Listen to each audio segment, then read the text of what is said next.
We can go to, where is it? Right here. We got remove duplicates. So we're going to click on that. It selects That sound you just heard? It's the rush of global commerce, the beating heart of our healthcare systems, the foundation of government operations. It's a spreadsheet. Wow. That's right. The humble solution that first debuted over 40 years ago is still central to modern life.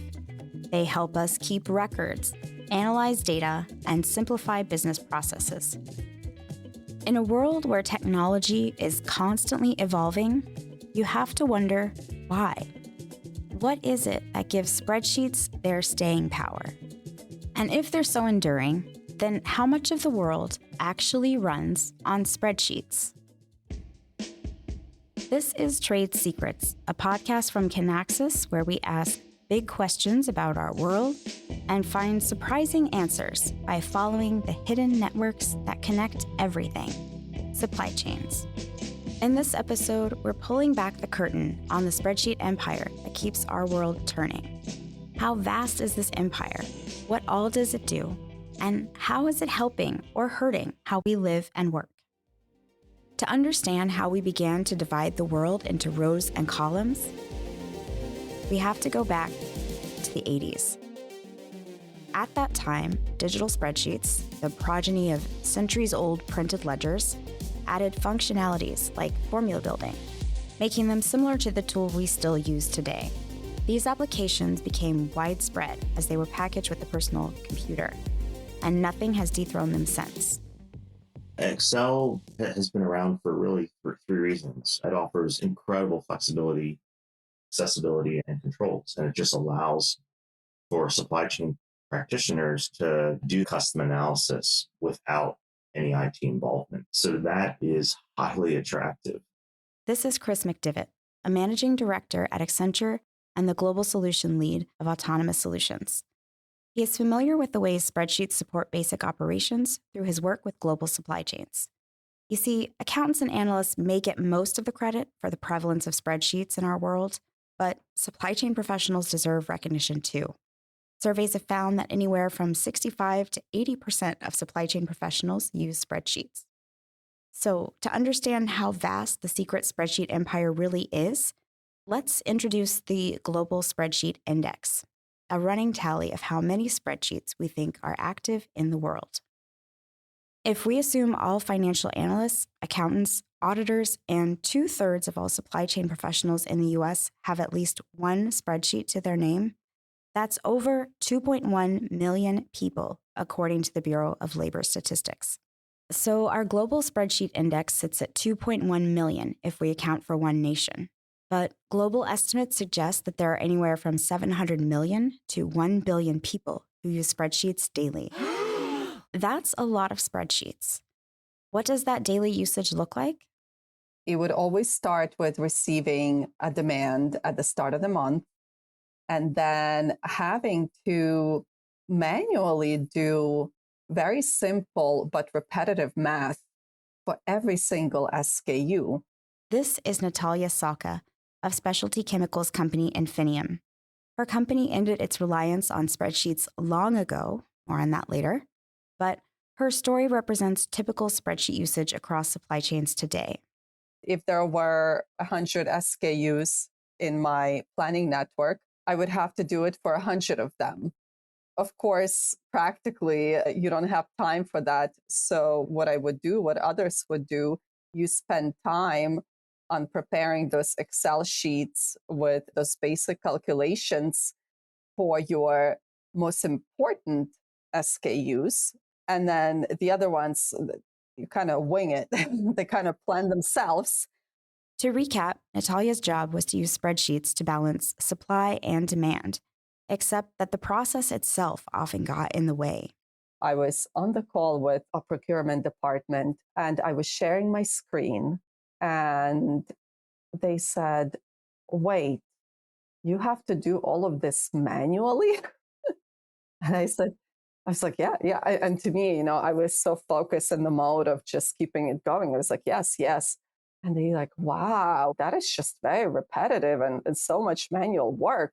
That's not the type of usage you would expect to see for an application that's lasted decades. But Natalia's usage wasn't unique. I said, why don't we count the Excel sheets throughout our organization, the official ones that we use from running S&OP step 1 to S&OP step 5. And that's when we counted 265 Excel sheets. That doesn't include the Excel sheets that colleagues use to do their simple math, right? And by the time you total those up, that number would probably be a lot larger. So let's do some simple math of our own to update our global spreadsheet index. Let's take 200 spreadsheets multiplied by, let's say, 500 companies, sort of like the Fortune 500, and that gives us roughly 100,000 spreadsheets. That's just for global supply chains. Sure, it's hardly a blip on our global spreadsheet index of 700 million to 1 billion spreadsheets, but it's impossible to know the actual number. Because, as Natalia's story illustrates, spreadsheets are disconnected, individualized tools that quickly proliferate across an organization. And that's part of the problem. Breaking news tonight. A spreadsheet error is the cause of a public health scare that's impacting a $10.5 million typo? That's the cost for one company after someone entered the incorrect. a massive privacy breach is being blamed on hidden rows and Mishaps of this magnitude illustrate some of the challenges inherent to spreadsheets. They rely on accurate inputs, manual entry, and an understanding of the solution's limitations. That's a big problem because studies show that anywhere from 90 to 95% of business spreadsheets with more than 150 rows have errors. So if we think back to our global spreadsheet index, imagine at least 600 million of them having errors. Yikes. But the biggest problem, the one that might go unmeasured, is the missed opportunities. I happened to experience a major supply disruption when we were still working with Excel and legacy planning tools. We had a disruption of a product which we shipped to Japan, Singapore, France, and Italy.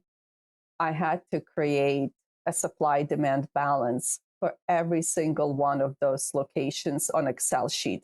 We're back and forth emailing that Excel sheet being modified between myself and the site for production. And that's just like one SKU site combination. And when the crisis happened, it was, if I'm not mistaken, close to 40 of them. So I did that for 40 of them, just not to run out our customers, basically. And when a company can't respond quickly to a shift in demand or supply, those ripple effects multiply quickly. Anyone remember toilet paper shortages during the pandemic? But as we mentioned earlier, Natalia and her colleagues are no longer working in spreadsheets. They have a new tool that connects disparate processes and automates calculations. It's like Apple of the supply chain software. The way it all integrates together is very thought through, and the user is very impressed by that interface because it's smooth, it's easy to navigate. So you can pull up a workbook that calls out the areas where you're experiencing higher demand than you planned for. And it automatically will highlight when your safety stock will go below target. And it automatically will propose additional planned orders to avoid that pinch point. So, you move from this number crunching mode in Excel to actually managing and optimizing your supply chain and having those value add conversations between your business functions. And this is only the beginning. Imagine if our estimated 200,000 supply chain spreadsheets were migrated to similar systems. What would be possible if each of these people shifted from number crunching to optimizing? We're in a very pivotal moment in supply chain history. Excel has been a remarkable tool, but I think its limitations have created a ceiling on what's possible. Now, with the combination of Gen AI, multi-agent systems, a modern data and knowledge layer, we can finally break free from spreadsheets limitations. This is the future for supply chain planning and other data-heavy sectors. Instead of manually running hundreds of calculations, planners will have conversations with their systems through Gen AI, while in the background, predictive AI will process thousands of variables and learn from patterns. And when these systems are connected to AI agents, they can work independently to optimize outcomes and execute commands. Consider this. Let's just say, for example, you have a new tax law. A tariff is coming through, which is what we're living through today. You may have to have changed all of the fixed deterministic workflows to account for those tariffs in today's world. In the agentic world, what you do is you create a new agent or adjust an existing agent, and you update that agent with the new tariff law information. As you're going through the process, it's going to start asking questions like, does the original country have special tariff considerations? What's the declared value? How does the new tariff law apply? So as the process is executing and the agent is pulling from the latest information, it's learning from the responses that you're applying. And this is very, very different than what we did before. While this technology is still in the early adoption phase, its potential is transformative. We've done research that has shown that on average, it takes about 145 days for a supply chain to recover from a demand supply disruption, right? Industry leaders that have started to get on the agentic AI journey are now recovering from a disruption in 34 days versus 145. We've seen organizations put in their business cases labor productivity as high as 40%. We've seen that the ability to reduce process complexity is 7x. And then, if you think about doing the same work in less time, that level of speed and agility, then in turn, what you're doing is you're establishing a more resilient supply chain. If you're wondering what happens when you stop manually running calculations, fear not. If you think about just the work, you go from a reactive to a very proactive mindset. You pivot from serial to parallel processing. Planning cycles will collapse. It will create more of a collaborative decision-making environment, and you focus on strategic decisions versus handling exceptions. While Natalia isn't working with AI agents yet, she has already seen the potential in more connected, automated processes. It's truly a different way of working because that preparation work has been done for you by the tool. So now you move into the management mode of it. You start anticipating more collaboratively with your business. And that's how you want to run a company, to maximize that profit by effectively managing your pinch points, by anticipating opportunities to really grow. Otherwise, you're a bit stuck in that manual preparation mode just to keep things running. As businesses adopt these AI capabilities, Chris predicts most employees will pivot to focus entirely on strategy and optimization. You'll have agents that will alert you to that disruption or that event and do so much more than what we know as control towers today. That's going to allow for additional role types, such as supply chain intelligent engineers, that will really design and train and work alongside these agent-based systems. If the predictions of futurists and AI enthusiasts are correct, then we may be relying on AI for many job functions in the next 5 to 15 years. But to get there, our data has to come out of spreadsheets and into more flexible, collaborative formats. That means our 40-year collaboration with digital ledgers is nearing its end. So, as you return to your desk after this episode, take a moment to count your own spreadsheets. Ask yourself, what would be possible if you weren't constrained by rows and columns? How much more efficient, collaborative, and resilient could you and your business be?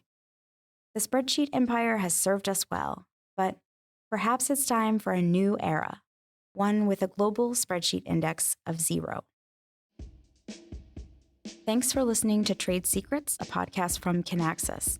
Special thanks to Chris McDivitt, Natalia Sawka, Carlos Gama, Suha Sridhar, and Josh Caldwell. If you're interested in learning more about AI agents, spreadsheets in supply chain, or just supply chains generally, you can visit the links in our show notes. And one last thing. While spreadsheets may not be used in the office 10 years from now, they still have a bright future in esports. The annual Microsoft Excel World Championship asks competitors to solve spreadsheet puzzles for prizes. It even gets streamed on ESPN.